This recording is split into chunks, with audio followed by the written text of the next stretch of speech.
इस दुनिया में हर इंसान की जिंदगी में मिठास होती है, लेकिन कुछ जिंदगियों में वो मिठास मेहनत और आंसुओं से बनती है। ये कहानी है राहुल की, एक गरीब लड़के की, जिसकी किस्मत में गरीबी लिखी थी, लेकिन हौसले में भगवान का भरोसा। आज पेट में आग लगी है, कल से कुछ खाया नहीं।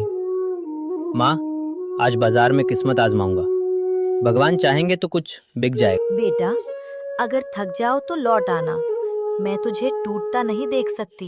जिस उम्र में बच्चे सपने देखते हैं, राहुल उस उम्र में जिम्मेदारियां ढो रहा था। राहुल मिठाई लेकर बाजार में बेचने जाता है। गांव का बाजार बहुत बड़ा था।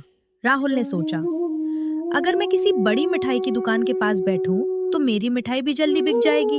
इतनी फीकी मिठाई कौन खाएगा भाई? देखने से ही लग रहा है न स्वाद होगा न मिठास। साहब, सस्ती है, आज सुबह ही बनाई है, एक बार चख लीजिए। अरे रहने दे, गरीबी का स्वाद नहीं चखना मुझे। दुकानदार सब देख रहा था। वो राहुल के पास आया। ओए लड़के, यहाँ से हट जा। कहा ना, तेरे ठेले से मेरी दुकान की रौनक खराब होती है। माफ कीजिए साहब, थोड़ी देर खड़ा हो जाऊं तो आज कुछ बिका नहीं है। मेरा इलाका है ये, गरीबों की दुकानदारी के लिए नहीं बना। गरीबी का सबसे बड़ा दर्द भूख नहीं होती, अपमान होता है, जो रोज इंसान को अंदर से तोड़ देता है। अरे ओ गरीब, मिठाई बनाना तुझे किसने सिखाया? भीड़ रुककर देखने लगती है। सेठ जी, भूख ने। एक पल को भीड़ सन्न हो जाती है। वाह, भूख से बनी मिठाई? अरे इसे तो कुत्ता भी ना खाए।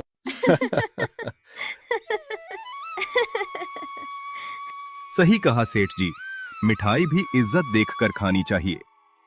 सेठ जी, कुत्ते को भी भूख लगती है, और जब भूख लगती है तो वो स्वाद नहीं देखता। बहुत जबान चलने लगी है तेरी। याद रख, गरीब की औकात सिर्फ हाथ फैलाने की होती है। उस दिन राहुल के हाथ कांप रहे थे, लेकिन आंखों में आंसू नहीं थे, क्योंकि वो रोने से ज्यादा कुछ करने में विश्वास रखता था। वो जानता था, आज हंसने वाले ही कल उसकी मेहनत का स्वाद चखेंगे। इन सब घटनाओं के बाद राहुल भगवान विष्णु के मंदिर जाता है। पग टिमटिमा रहा है, शंख की हल्की दूर से आती आवाज। दीवार पर भगवान की परछाई कांप रही है। हे भगवान विष्णु, अगर गरीबी मेरा कर्म है तो मैं उसे स्वीकार करता हूँ। मेरे फटे कपड़े, लोगों के ताने, रोज का अपमान सब सह लूंगा प्रभु, लेकिन माँ की बीमारी, ये किस पाप की सजा उतर। राहुल माथा जमीन से लगाता है।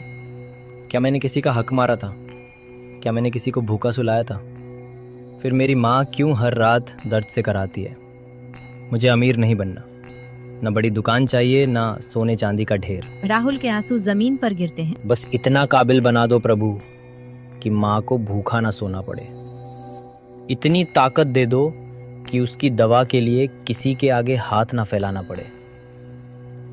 अगर मेरी तकदीर में सारी उम्र मेहनत लिखी है तो मैं तैयार हूँ। मेरे हाथ छिल जाएं, मेरी पीठ झुक जाए, लेकिन माँ की आंखों में भूख और लाचारी मत लिखो। उसके चेहरे की मुस्कान मेरी सबसे बड़ी दौलत है। हे प्रभु, अगर आज कोई रास्ता नहीं दिख रहा तो मुझे रास्ता बनाने की हिम्मत दे दो। कुछ प्रार्थनाएं भगवान तक शब्दों से नहीं, दर्द से पहुंचती हैं। और उसी रात राहुल के अंदर एक मजबूत इंसान जन्म ले चुका था।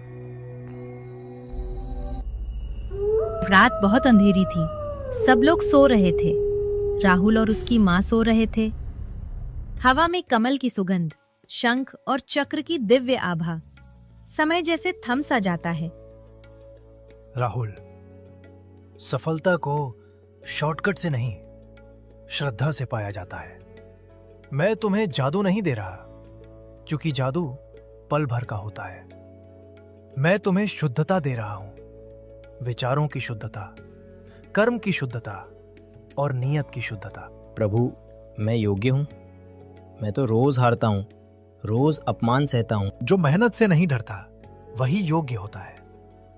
जो गिरकर भी दूसरों को दोष नहीं देता, जो भूखा रहकर भी ईमान नहीं बेचता, वही मेरा प्रिय होता है। याद रखना राहुल, जब हाथ साफ हो और मन सच्चा हो तो साधारण काम भी असाधारण बन जाता है। प्रभु, मैं कभी शॉर्टकट नहीं चुनूंगा, मेहनत से डरूंगा नहीं, चाहे रास्ता कितना भी लंबा क्यों ना हो। बस यही वरदान है। कल जब तुम मिठाई बनाओगे तो उसमें सिर्फ स्वाद नहीं, तुम्हारी आत्मा होगी। और जिस दिन लोग उस मिठाई का सम्मान करेंगे, उस दिन वे तुम्हारी मेहनत को भी नमन करेंगे। जाओ राहुल, समय तुम्हारी परीक्षा लेगा, लेकिन परिणाम तुम्हारी सच्चाई लिखेगी। ईश्वर हर किसी को धन नहीं देता, लेकिन जो सच्चे होते हैं उन्हें दिशा जरूर देता है। और राहुल को उस रात अपनी दिशा मिल चुकी थी। अगली सुबह राहुल के घर में अब राहुल के हाथ नहीं, उसका विश्वास चल रहा था। राहुल मिट्टी के चूल्हे के पास बैठा है। चेहरे पर थकान नहीं, शांति है। हर चम्मच में माप, हर आंच में संयम और हर सांस में श्रद्धा। नारायण, मेरे हाथों को सच्चाई देना। मिठाइयों के नाम वो खुद लिखता है, कांपते लेकिन विश्वास भरे हाथों से। नारायण अमृत लड्डू, विष्णु केसर पेड़ा, लक्ष्मी कृपा बर्फी, तुलसी मधुर मिठास। ये मिठाइयाँ बाजार के लिए नहीं बनी थीं, ये तो परीक्षा थी। और जब इंसान ईमानदारी से कर्म करता है तो भगवान स्वयं ग्राहक बनकर आते हैं। आज उसकी मिठाई बिके या ना बिके, लेकिन उसका विश्वास कभी खाली नहीं लौटेगा। राहुल मिठाई के थैले लेकर बाजार आता है। भाई, ऐसी मिठाई तो मैंने जिंदगी में पहली बार खाई है। ये सिर्फ मीठी नहीं है, दिल को भी सुकून दे रही है।